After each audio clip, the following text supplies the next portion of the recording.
يستعد الفريق الأول لكرة القدم بالنادي الأهلي لخوض اختبار مهم غدا الجمعة عندما يواجه الاتحاد السكندري، وذلك بعد استئناف المنافسات عقب فترة التوقف الدولي.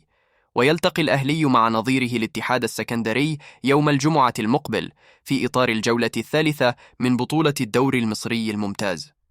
وقبل انطلاق الجولة الثالثة يتصدر الأهلي جدول ترتيب الدوري الممتاز برصيد 6 نقاط متساويا مع الزمالك والاتحاد السكندري، بينما يحتل بيراميدز والمصري المركزين الرابع والخامس برصيد 4 نقاط لكل منهما.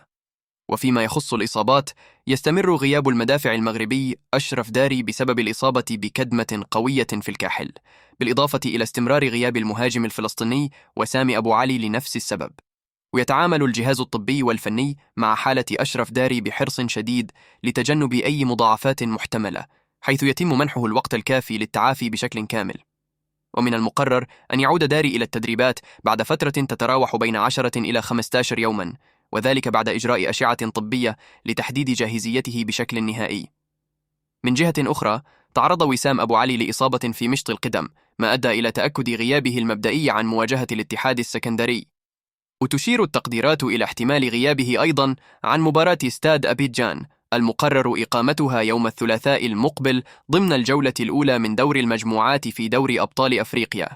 واستأنف الأهلي تدريباته صباح أمس الأربعاء على ملعب مختار التتش بالجزيرة بحضور اللاعبين الدوليين الذين شاركوا في المباريات الدولية خلال فترة التوقف.